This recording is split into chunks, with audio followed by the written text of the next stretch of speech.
Hello दोस्तों, welcome back to my channel grow with Aakash. तो आज हम बात करेंगे कार्नोट साइकिल की। कार्नोट साइकिल है क्या, ये क्या होता है, इसका वर्किंग प्रिंसिपल्स क्या है, इसकी पीवीटीएस डायग्राम क्या है, इसमें क्या क्या प्रोसेस होते हैं, कैसे ये काम करता है और ये कब आया। तो ये सब जानेंगे अभी हम इस वीडियो में, बने रहिएगा। अभी इसके बाद ऑटो साइकिल आएगा, डीजल साइकिल आएगा, ब्रिटेन साइकिल आएगा, अभी ऐसे डुअल साइकिल है, ऐसे 6-7 साइकिल हैं। तो ये मज़ा आने वाला है पढ़ने में। अभी हम समझेंगे कार्नोट साइकिल है क्या, उसका प्रोसेस क्या है, उसका टीएस डायग्राम कैसे बनाया जाता है, देन उसका हम निकालेंगे एफिशिएंसी, फिर उस पर करेंगे न्यूमेरिकल्स। तो बने रहिएगा वीडियो में और देखते हैं कैसे आते हैं ये सारे फॉर्मूले और कैसे इसके न्यूमेरिकल सॉल्व होते हैं, क्योंकि एग्ज़ाम में ये इंपॉर्टेंट है बेसिक मैकेनिकल वालों के लिए। खास करके ये पूछा जाता है कि एफिशिएंसी एक्सप्लेन करें, इसका जो प्रोसेस है चार, कार्नोट साइकिल है क्या, उसका प्रोसेस क्या है, उसका लिमिटेशंस क्या है, उसका पीवीटीएस डायग्राम बता करके उसका एफिशिएंसी निकालने का देता है हर बार। तो समझ के थोड़ा पढ़ते हैं इसको। तो कार्नोट साइकिल है क्या।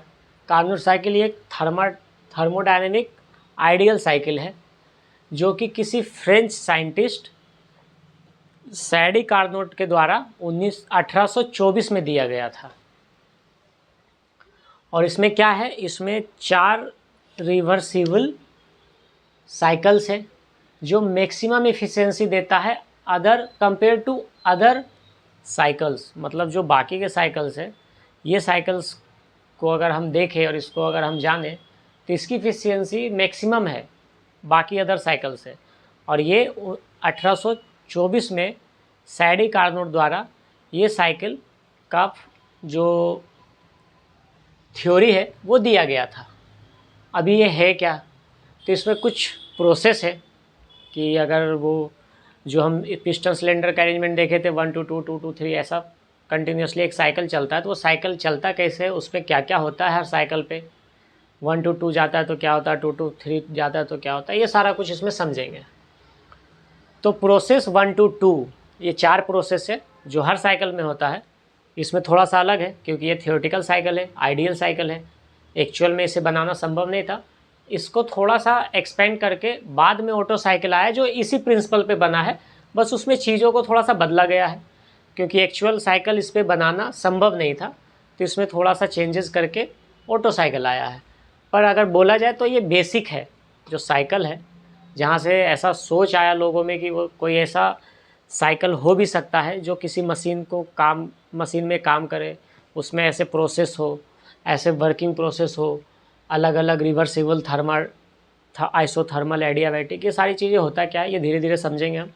तो ये अपना बेसिक साइकिल है कार्नोट साइकिल। ये साइकिल पढ़ेंगे तभी आगे की हमें समझ में आएगा कि डीजल क्या होता है, ऑटो क्या होता है, डुअल क्या होता है। तो इसमें पहला प्रोसेस है 1 to 2 reversible adiabatic isentropic compression. अब ये रिवर्सिबल आइडियाबैटिक आइसेंट्रोपिक कंप्रेशन क्या है, तो ये है उसका पीवी डायग्राम और ये है इसका टीएस डायग्राम।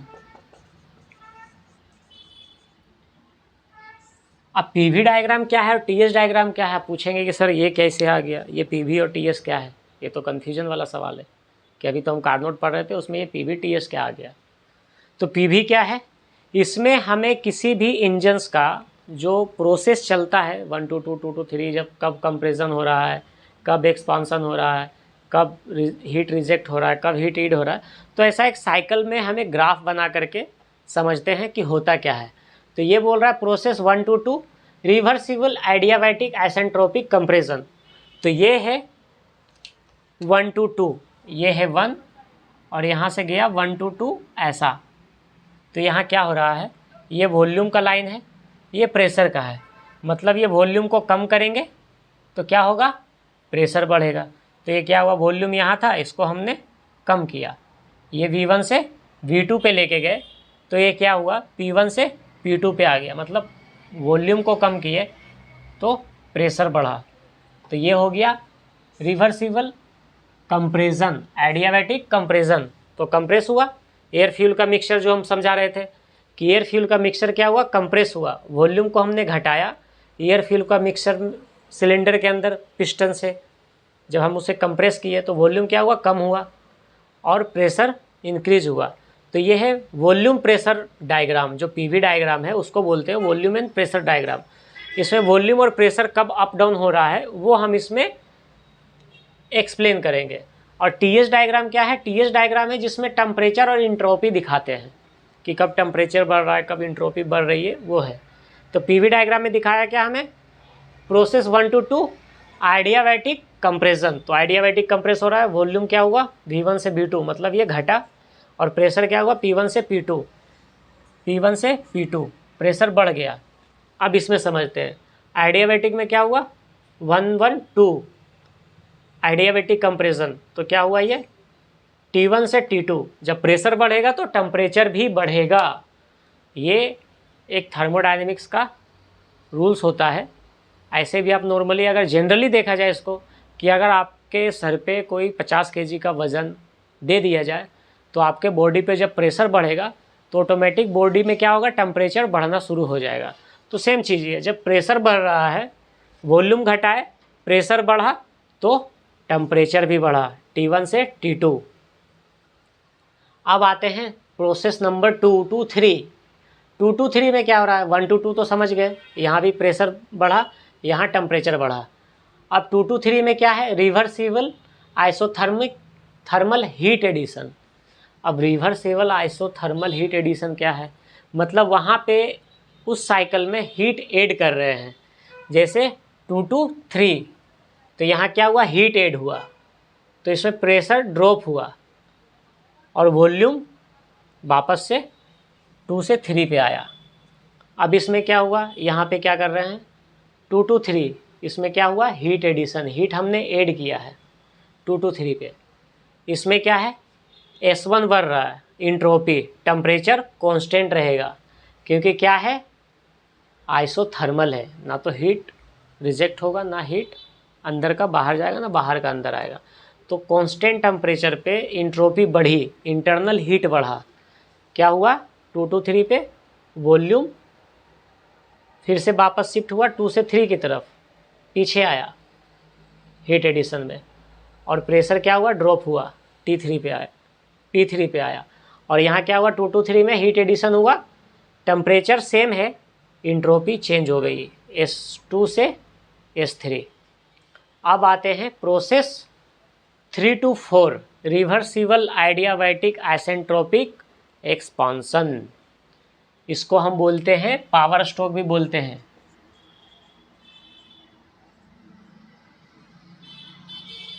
यहाँ पे क्या होता है? किसी भी साइकिल या किसी भी इंजन को पावर मिलती है जब एक्सपांसन होता है तो, क्योंकि हमने पहला कंप्रेशन किया जिसके वजह से क्या? प्रेशर बढ़ा, टेम्परेचर बढ़ा, फिर उसमें हमने हीट ऐड की, तो क्या हुआ? इंट्रोपी बढ़ गई। अब क्या होगा? एक्सपांसन। एक्सपांसन में क्या होता था? स्पार्क प्लग या फिर फ्यूल इंजेक्टर इंजेक्ट करता था, स्पार्क प्लग एक्सपांड करता था, स्पार्क करता था, एक्सपांसन होता था। तो एक्सपांसन में क्या होगा? यहाँ देखते हैं 3 to 4, ये हुआ रिवर्सिबल, सब रिवर्सिबल प्रोसेस है, आइडियाबैटिक आइसेंट्रोपिक एक्सपांसन। तो एक्सपांसन में क्या हुआ? प्रेशर सडनली ड्रॉप हुआ, क्योंकि एक झटके से वो पिस्टन सिलेंडर को मूव करेगा और जो हाई प्रेशर हाई टेम्परेचर पे जो बर्न गैसेस है, जो फ्यूल मिक्सचर है, वो जल जाएगा। तो क्या होगा? प्रेशर सडनली ड्रॉप होगा। तो यहाँ क्या हुआ? प्रेशर ड्रॉप हुआ, तो यहाँ टेम्परेचर भी ड्रॉप हो रहा है, क्योंकि जब 1-1-2 में प्रोसेस 1 to 2 में प्रेशर बढ़ रहा था तो टेम्परेचर भी बढ़ रहा था। जब हीट ऐड किए तो टेम्परेचर कांस्टेंट था, इंट्रोपी बढ़ रही थी, इंटरनल हीट बढ़ रही थी, इंटरनल एनर्जी बढ़ रही थी। और जब 3 to 4 में एक्सपांसन हुआ तो प्रेशर जब ड्रॉप हुआ 3 to 4, ये देखिए P3 यहाँ है, P4 एकदम बॉटम पे है, मतलब एकदम प्रेशर एकदम मिनिमम पे आ गया।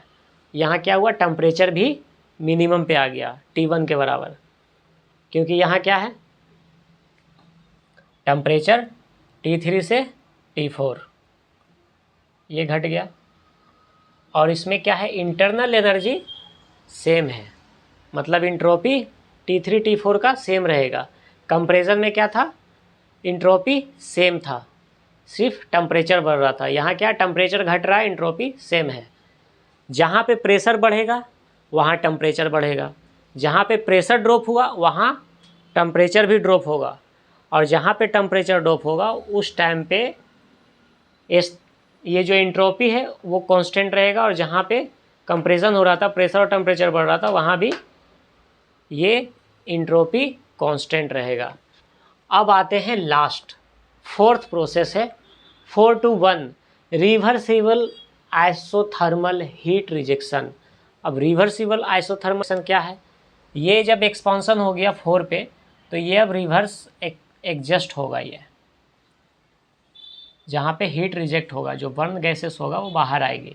तो 4-1 फिर से इनिशियल पोजीशन पे जाएगा पिस्टन, तो 4-1 जब आएगा तो हीट रिजेक्ट हो जाएगा। हीट रिजेक्ट हो रहा है, हीट रिजेक्ट क्या हो रहा है? कांस्टेंट टेम्परेचर पे, और इसमें क्या है? इंटरनल ये जो इंट्रोपी है वो चेंज हो रहा है। कैसे? ये S4 से S1 पे आ गया। जहाँ पे हीट एड और हीट रिजेक्शन है वहाँ पे क्या हो रहा है? एंट्रोपी चेंज हो रहा है, और जहाँ पे कंप्रेशन और एक्सपांसन है वहाँ पे टेम्परेचर चेंज हो रहा है। यहाँ पे क्या हो रहा है? वॉल्यूम, हर बार वॉल्यूम चेंज होगा, क्योंकि पिस्टन सिलेंडर कभी अप जाएगा, कभी डाउन जाएगा, कभी अप जाएगा, कभी डाउन जाएगा, वॉल्यूम चेंज होगा।